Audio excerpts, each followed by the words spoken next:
पाठ तीसरा, भाई भाई का प्रेम। मनोहरपुर नामक एक गांव था। गांव में मिट्टी बहुत ही उपजाऊ थी, अतः गांव के अधिकांश लोग खेती का व्यवसाय किया करते थे। इसी मनोहरपुर में दो भाई रहते थे। दोनों किसान थे। उनके घर अलग अलग थे, पर दोनों में बड़ा ही आदर और प्रेम था। दोनों भाई हमेशा एक दूसरे की भलाई ही सोचा किया करते थे। इस वर्ष पूरे गांव की फसल अच्छी हुई थी, कटाई हो चुकी थी। खलिहान में सबके अनाज के ढेर लगे थे।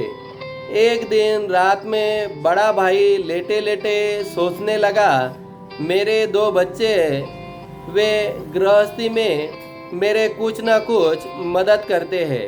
मेरे छोटे भाई के बाल बच्चे नहीं है, उसे सारा काम अकेले ही संभालना पड़ता है, इसलिए मुझे उसकी सहायता करनी चाहिए। यह सोचकर वह खलिहान में गया। खलिहान में अपने अनाज के ढेर से उसने 10 गट्ठी अनाज बांधा। उसमें से एक गठरी सिर पर रखकर छोटे भाई के ढेर के ओर चल पड़ा। ठीक उसी समय छोटा भाई भी अपने घर में बैठा सोच रहा था कि मैं जवान हूँ, जितना चाहे उतना कमा सकता हूँ, जहाँ चाहूँ जा सकता हूँ। किसी कारणवश यदि खेती में फायदा नहीं हुआ तो कोई दूसरा काम भी कर लूँगा।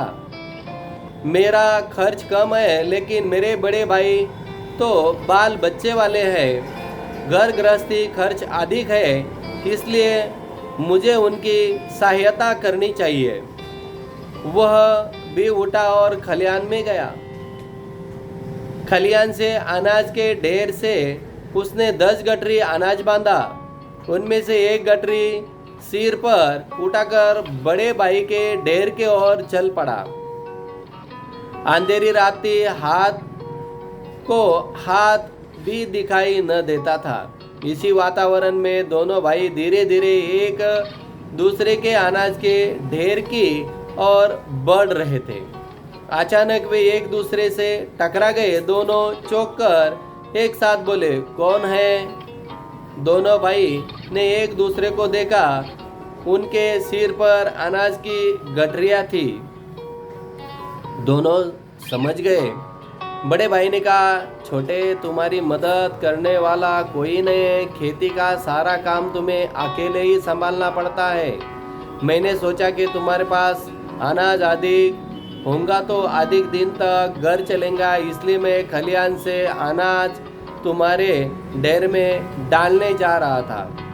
भैया, आप भी तो बाल बच्चे वाले हैं, आपके खर्च अधिक है, आपको अधिक मात्रा में अनाज की आवश्यकता है, इसलिए मैं खलिहान से अनाज आपके ढेर में डालने के लिए जा रहा था। अपनी बातें कहते सुनते दोनों भाइयों के आंखों में नम आ गई, आंखें भर गई। दोनों रोते हुए एक दूसरे के गले लगे। दोनों भाइयों का प्रेम की कहानी आज भी लोग भाव विभोर होकर सुनते हैं। एक भाई ने दूसरे भाई को किस प्रकार मदद करना चाहिए, यह सीख मिलती है। छोटे भाई अपने बड़े भाई की किस प्रकार मदद करना चाहता है, उसी प्रकार छोटा भाई भी बड़े भाई को प्रेम और स्नेह भरी मदद कैसा करना चाहता है। यह पाठ से भाइयों के बारे में सीखने के लिए मिलता है।